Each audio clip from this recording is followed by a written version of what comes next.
de Tiatira, que adoraba a Dios, estaba oyendo, y el Señor abrió el corazón de ella para que estuviese atenta a lo que Pablo decía. Y cuando fue bautizada y su familia, nos rogó diciendo: si habéis juzgado que yo sea fiel al Señor, entrad en mi casa y posad, y nos obligó a quedar. Padre, gracias por la bendición de traer tu palabra en esta hora. En tus manos nos ponemos, Señor, para que tú nos uses y hables a tu pueblo. En el nombre de Cristo, amén. Bueno, una mujer que se le recuerda como la primera persona que se convirtió al Evangelio en Europa, fue la primera en responder públicamente al mensaje de Cristo durante el primer viaje del apóstol Pablo a este continente. Lidia era una mujer destacada que aparece repentina e inesperadamente en la narración bíblica, recordándonos que los propósitos soberanos de Dios, por lo general, aunque permanecen ocultos a nuestros ojos, Él siempre trabaja, siempre obra, de maneras secretas y sorprendentes, llamando a otros, llamando a las personas a la salvación en Jesucristo. En este caso tenemos una mujer que Dios le llevó el Evangelio a través de estos misioneros. Podemos decir que la mano de Dios se movió soberanamente diseñando todo para este encuentro. Esta experiencia vemos que se repite una y otra vez a lo largo del libro de los Hechos, donde encontramos esas citas divinas, donde hay un alma buscando y hay alguien que le va a llevar el Evangelio. En esta ocasión me gustaría ver varias ideas sobre la vida de Lidia. En primer lugar, cómo llegó el Evangelio a ella. La historia de Lidia se cuenta en apenas unos pocos versículos relacionados allí con el segundo viaje misionero del apóstol Pablo. Los principales acompañantes de Pablo en este viaje fueron Silas y Timoteo. Pablo y sus compañeros pasaron algunos días en Filipos, aparentemente esperando que llegara el sábado. Quiero explicar que la estrategia que seguía Pablo usualmente era presentar primero el Evangelio en la sinagoga local. O sea, iba buscando primeramente a los judíos. Filipos, sin embargo, era una ciudad totalmente gentil, no contaba con una sinagoga. Para crear una sinagoga judía en cualquier comunidad, la costumbre requería que existieran al menos 10 hombres judíos. Si no estaba esta cantidad, no podía formarse una sinagoga. Y de acuerdo con las tradiciones, aquellas comunidades que no contaban con sinagogas, las mujeres se reunían para orar juntas en grupos, pero para los hombres tener un grupo legítimo de al menos 10 hombres era necesario para la adoración pública o comunitaria. Ahora, la comunidad judía en Filipo no era muy grande para formar este grupo. Entonces el apóstol Pablo y sus compañeros de viaje, los misioneros, fueron investigaron dónde estaba el lugar donde las mujeres se reunían para orar el sábado, y fueron allí. Dice el verso 13: y un día de reposo salimos fuera de la puerta junto al río donde solía hacerse la oración, y sentándonos hablamos a las mujeres que se habían reunido. Dice la palabra que estaban allí junto al río. El río era un pequeño arroyo conocido como Gangites, y manteniendo el principio que ya mencioné, primeramente al judío, como dice Pablo en Romanos 1, 16, fue allí a la ribera del río a predicarle a aquellas mujeres que estaban reunidas. Ahora, lo irónico de esta historia es que la mujer que responde al Evangelio, la primera mujer que responde al Evangelio con más entusiasmo, no era precisamente una mujer judía. Era una mujer que adoraba a Dios, adoraba a Jehová, al menos externamente, tenía conocimiento, pero no era judía, era una mujer gentil. Estaba buscando al Dios verdadero, aunque de manera formal no había llegado todavía a ser un prosélito judío. Dice el verso 14: entonces una mujer llamada Lidia, vendedora de púrpura de la ciudad de Tiatira, que adoraba a Dios, estaba oyendo. Y el Señor abrió el corazón de ella para que estuviese atenta a lo que Pablo decía. Lidia, esta mujer tenía un negocio, vendía tintura y telas finas de púrpura fabricadas por una famosa comunidad de su pueblo natal, que era Tiatira. Quiere decir que probablemente Lidia era una mujer de buena posición económica. Ya vimos cómo llegó el Evangelio a ella. Estaba allí con aquellas mujeres cuando llegó el apóstol Pablo, que comenzó a predicarle. Ella dice la palabra que estaba oyendo, y el Señor abrió su corazón. Ahora vamos a ver cómo llegó el Evangelio al corazón de Lidia.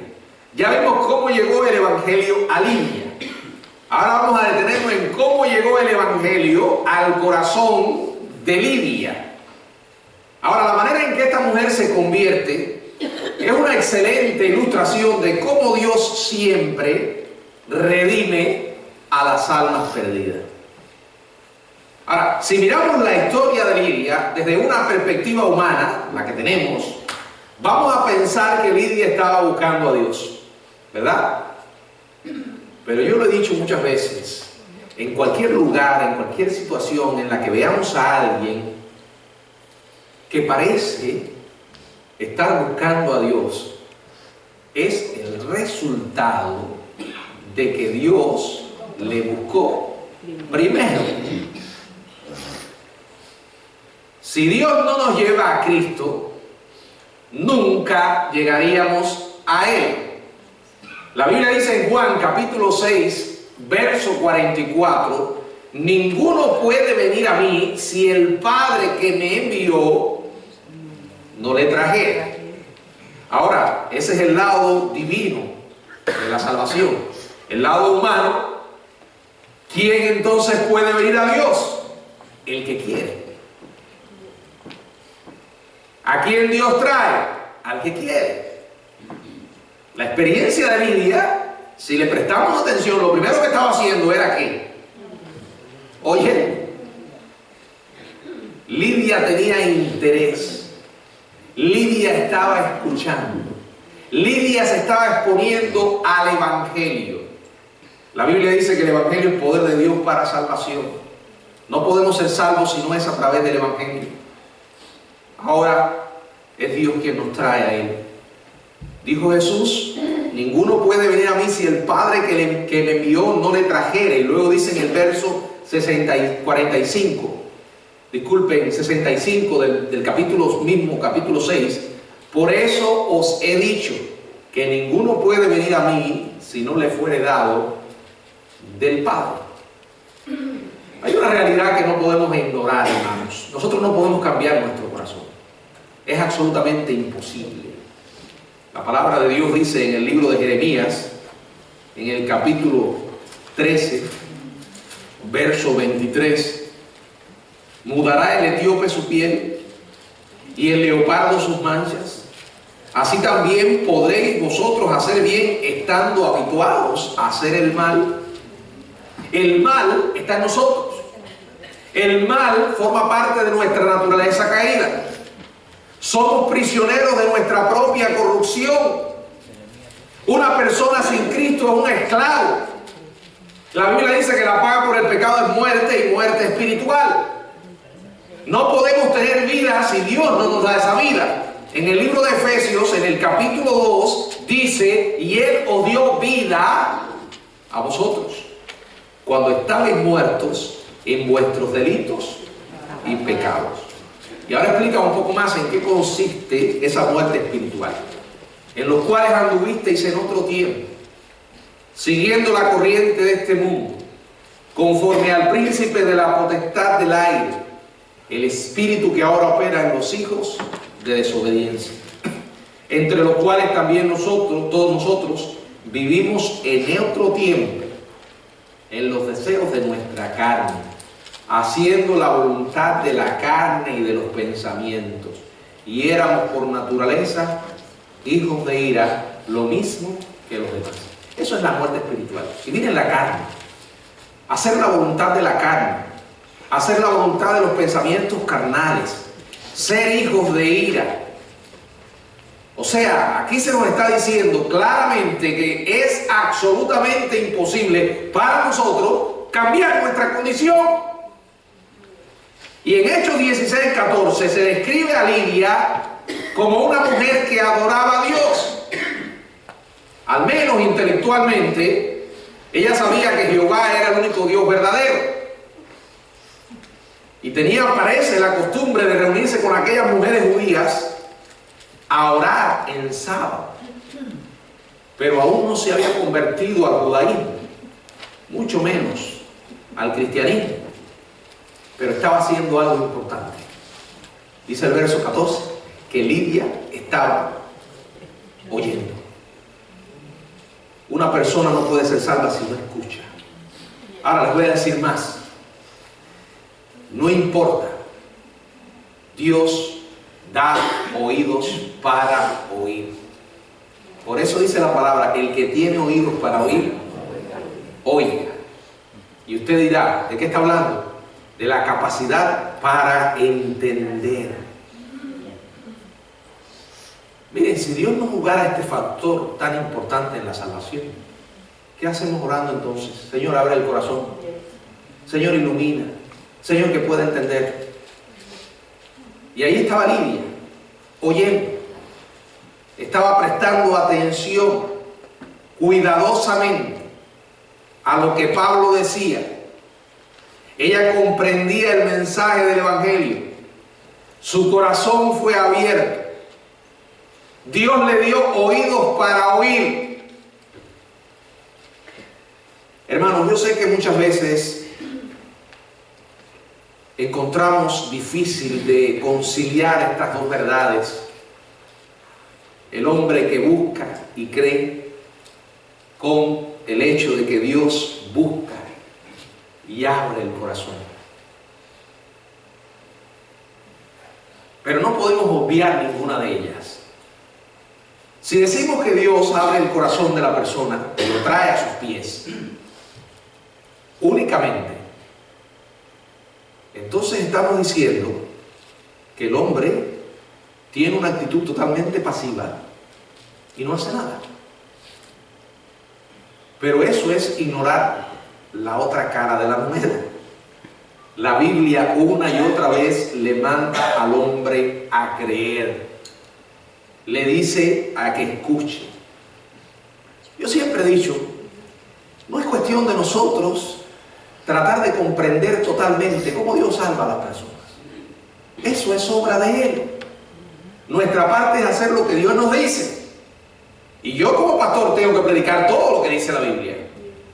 La Biblia dice que Dios le abrió el corazón. La Biblia dice que Lidia estaba oyendo. Y dice, el Señor le abrió el corazón para que estuviese atenta a lo que Pablo decía. Dios le dio la capacidad para entender.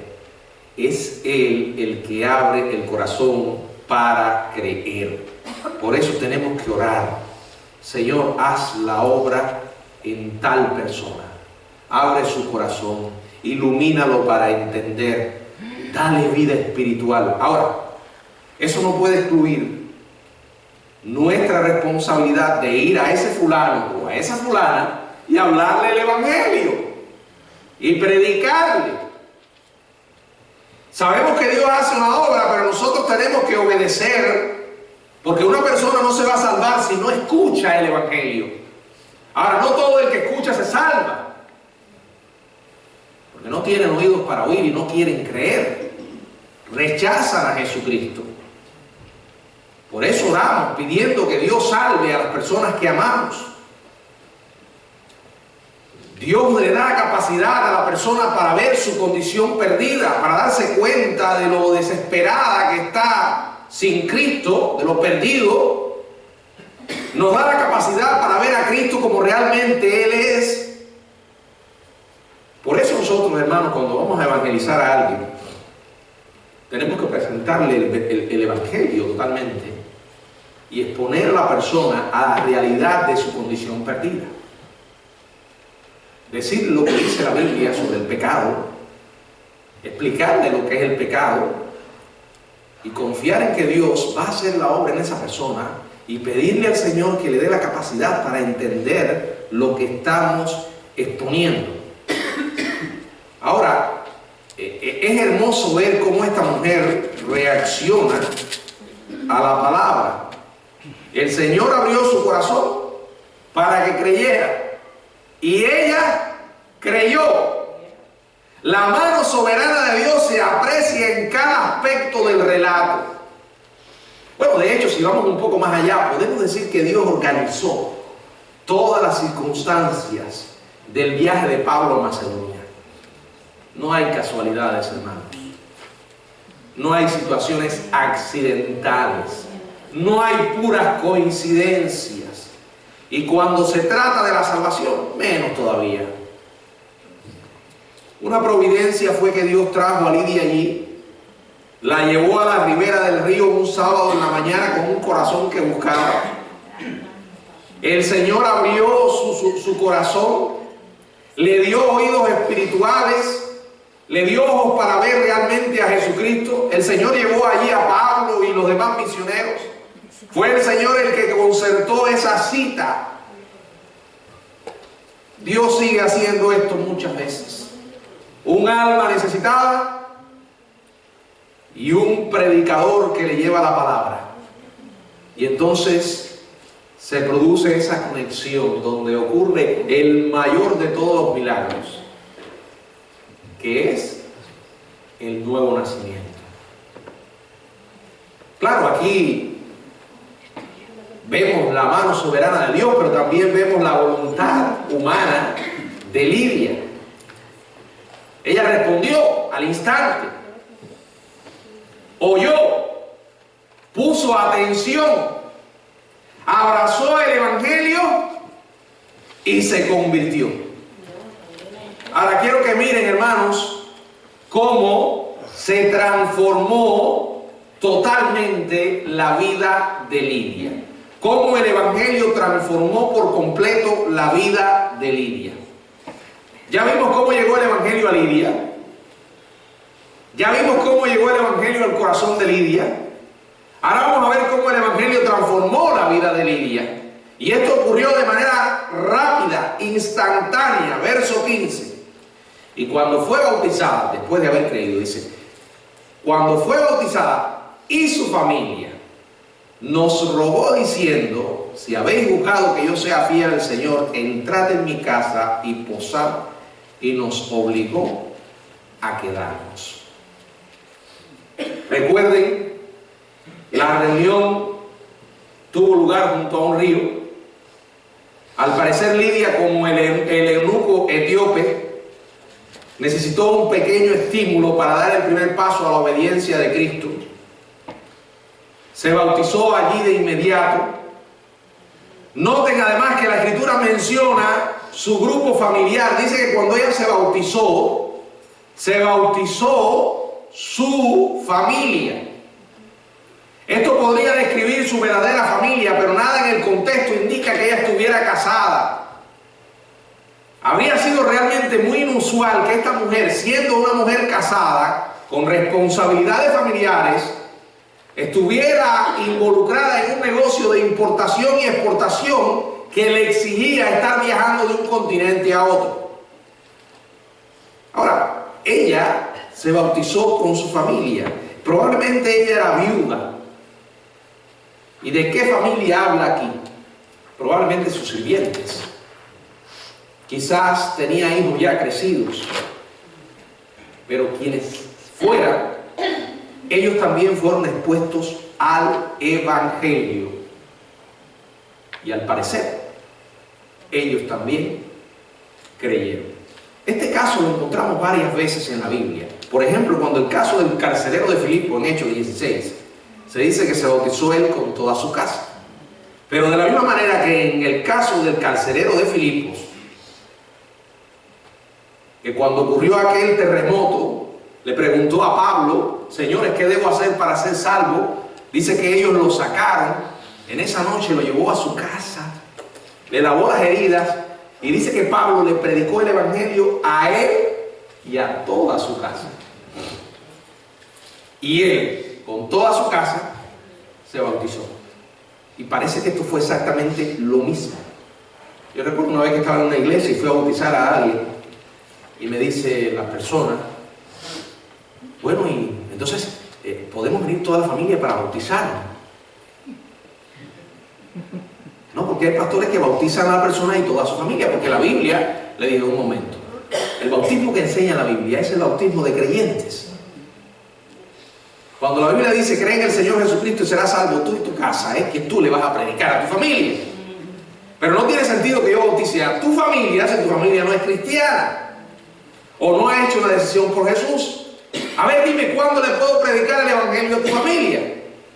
Y esto es lo que pasaba allí, en aquel momento, en aquellos tiempos. E inmediatamente se bautizaron. Ya sé lo que van a decir: ah, no es como en la iglesia bautista.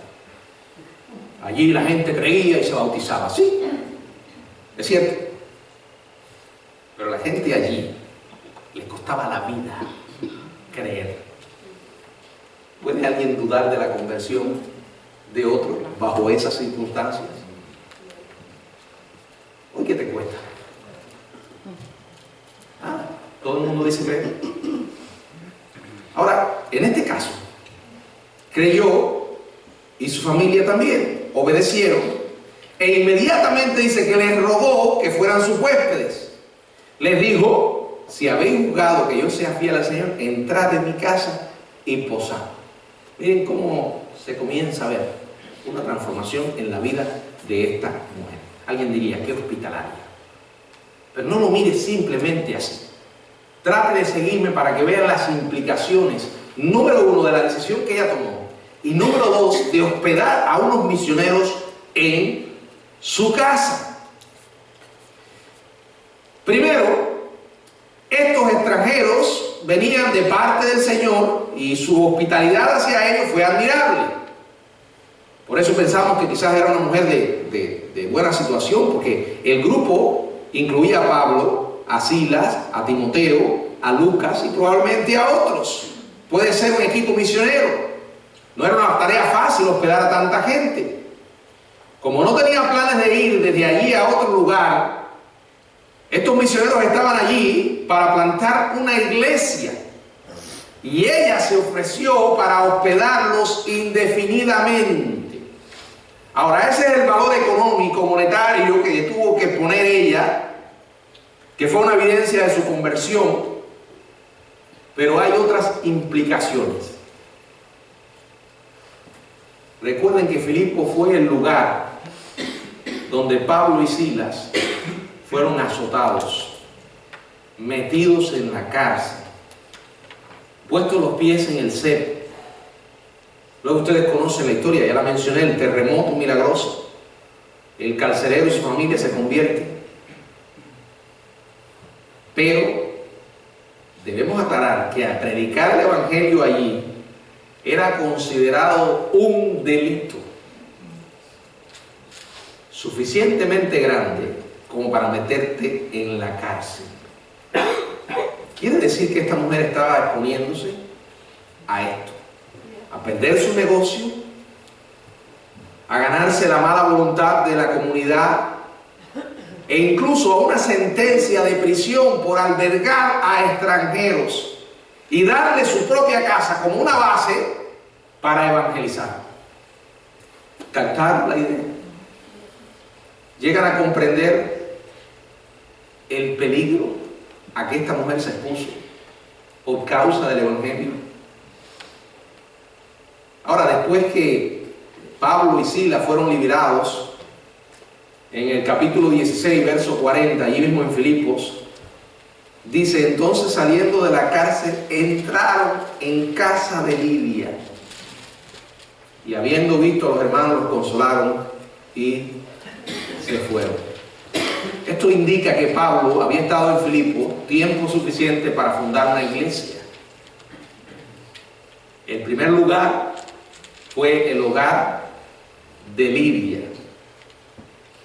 y por abrir su casa, Lidia tuvo la bendición de los primeros cultos de la primera iglesia que se estableció en Europa.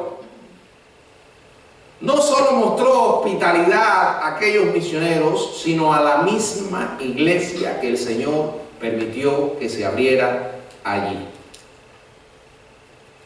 Esa hospitalidad era evidencia de su fe. Aquí veo a una mujer convertida, a una mujer transformada, a una mujer a la que algunos años después Pablo escribe la epístola que dio a luz el nombre de esta iglesia, la carta a los Filipenses. Y es obvio que aquella iglesia había progresado, el evangelio había alcanzado a muchas personas, se estaba expandiendo, y en cierta manera, hermanos, esto se debe a la respuesta que dio esta mujer al evangelio. ¿Se ha puesto usted a pensar el impacto que produce en una vida el evangelio de Jesucristo? Cuando una persona es tocada, es transformada, Dios hace obras hoy, sigue transformando vidas. Nuestra responsabilidad, llevar la palabra. ¿A quiénes? A todas las personas. Esa es número uno. Número dos, orar por aquellas personas que le hemos predicado el evangelio, y hacerlo todos los días. ¿Hasta cuándo? Hasta que conozcan a Cristo. Y si me muero, bueno, si te mueres, tú vas a estar orando por esas personas hasta que tú veas que verdaderamente estén convertidos. Descansa en que Dios hace su obra en sus corazones. Tú y yo no estamos llamados a transformar a la gente. Es imposible, no podemos, pero Dios sí puede hacerlo. Y Dios escucha las oraciones de sus hijos. Dios da oídos y abre corazones. Como lo hizo con Lidia, lo sigue haciendo hoy.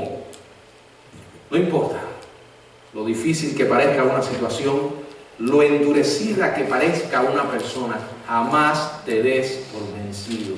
Amén. La palabra de Dios dice que el evangelio es poder de Dios. No es poder tuyo, no es poder mío, es poder de Dios para salvación a todo aquel que cree. ¿Estamos orando realmente con pasión por la gente perdida? ¿Estamos clamando verdaderamente para que Dios abra sus corazones? ¿O sencillamente lo decimos de labios para afuera? Todo es una máscara. No nos interesa la gente que está sin Cristo. En realidad no creemos a profundidad que vayan a un infierno y que estén perdidos por la eternidad. Si lo creemos de corazón, hermanos, no podemos descansar. Tenemos que orar por esas personas y hablarles una y otra vez. No dé por sentado que ya saben. Nosotros no sabemos en qué momento Dios puede hacer su obra. Por eso cada vez que tengamos oportunidades, hablemos de Jesús. No sabemos en qué lugar hay una Lidia. Que el Señor nos bendiga. Amén.